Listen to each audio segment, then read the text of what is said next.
Oi, gente, aqui é a Chá de novo. Os israelenses ligaram pra minha avó pra dizer pra ela que a gente tem que esvaziar a casa porque eles vão atacar ela. Ou hoje ou amanhã, a gente não sabe.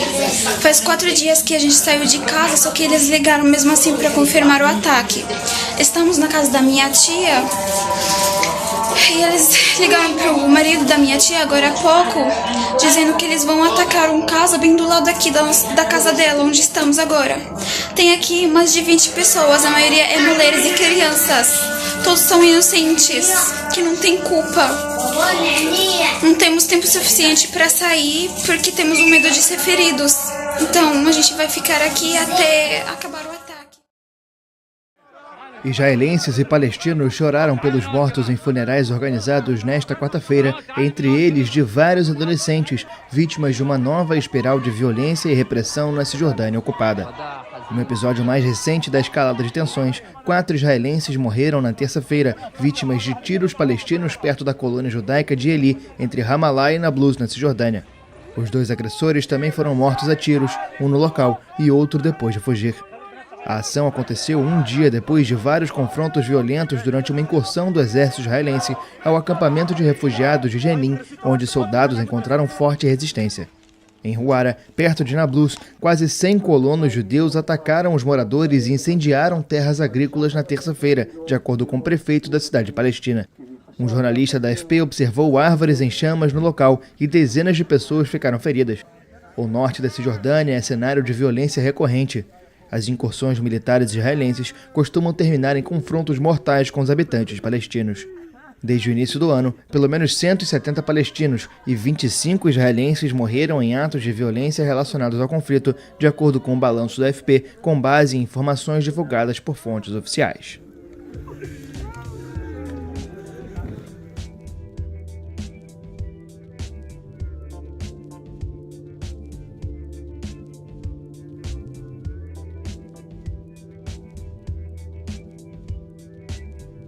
A briga entre Israel e Palestina não é uma briga entre árabes e israelenses, como dizem. Não é uma briga entre 2 nações diferentes, como falam. E sim, é uma briga entre hebreus versus hebreus, pois os palestinos árabes são hebreus. No Novo Testamento, nós vemos por várias vezes os judeus e os samaritanos brigarem entre si. Eles realmente se odiavam de coração e alma. No tempo de Jesus e durante todo o período do livro de Atos dos Apóstolos, o ódio mútuo continuou a todo vapor. Nesse tempo, o Império Romano domina toda a região e vários levantes são feitos para mitigar o poder de Roma. Vários movimentos de guerrilhas que os hebreus faziam contra Roma foram,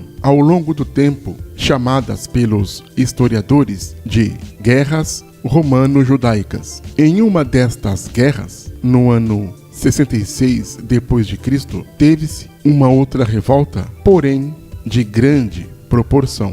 E foi tão grande esta revolta dos insurgentes hebreus que o imperador Vespasiano mandou destruir toda a cidade. E para isso, ele mandou seu filho em pessoa para liderar as tropas romanas. E este alguém foi o general Tito, filho do imperador Vespasiano. No ano 70 depois de Cristo, são derrubados a cidade de Jerusalém e o templo sagrado. A devastação durou até o ano 73, onde todo o país ficou em ruínas. Do templo de Jerusalém, restou apenas o muro das lamentações. Com o ataque romano destruindo Jerusalém, os sobreviventes que podiam fugiam. E este período é chamado de diáspora judaica, mas nem todos puderam ou quiseram fugir, principalmente quem morava na região de Samaria, que era o antigo reino do norte das 10 tribos de Israel. Estes ficaram morando no país e alguns até foram morar nas regiões próximas a Jerusalém.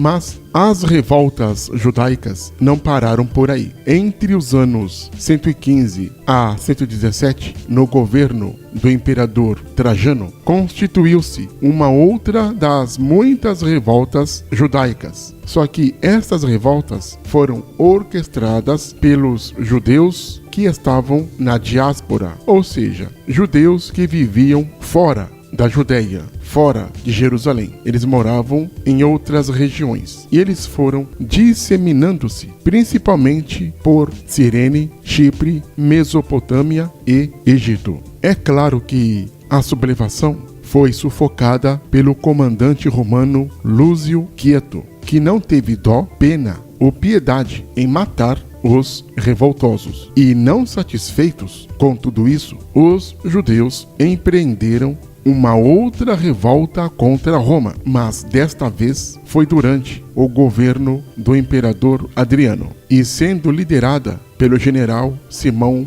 Bar-Coquebas. O problema é que Adriano era um excelente leitor e apreciador de história. Não só de história, mas como filosofia, ciências e etc. O imperador Adriano foi um dos imperadores mais inteligentes e cultos que Roma teve. E ele conhecia muito bem a fama das insurreições judaicas. E ele, claro, não teve dúvidas. Mandou vários pelotões, várias tropas contra os insurgentes e destroçou a região sem dó, pena ou piedade. Depois da vitória, o imperador Adriano passou a utilizar o nome da região de Síria-Palestina. A região não era mais nomeada ou conhecida como província da Judeia ou província de Israel, província de Jerusalém. Agora o nome era Síria-Palestina. Como a Síria era a sede local da região, o imperador Adriano resolveu fazer esta combinação numa tentativa de suprimir a ligação judaica com a região. A partir daí, os moradores que continuaram a viver na região ficaram conhecidos como sírios palestinos. E com o tempo, eles foram chamados somente de palestinos. Estes não são mais chamados de samaritanos, israelitas, e sim de sírios palestinos, ou somente palestinos, como são chamados até nos dias de hoje. É por isso que eu digo que a briga entre Israel e Palestina não é uma briga entre árabes e israelenses, como dizem. Não é uma briga entre duas nações, como falam, e sim uma briga entre hebreus contra hebreus. Isto porque os palestinos são hebreus.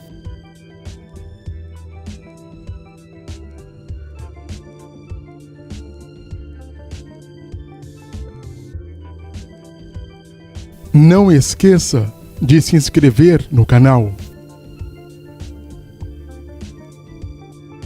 Clique no sininho para receber as notificações.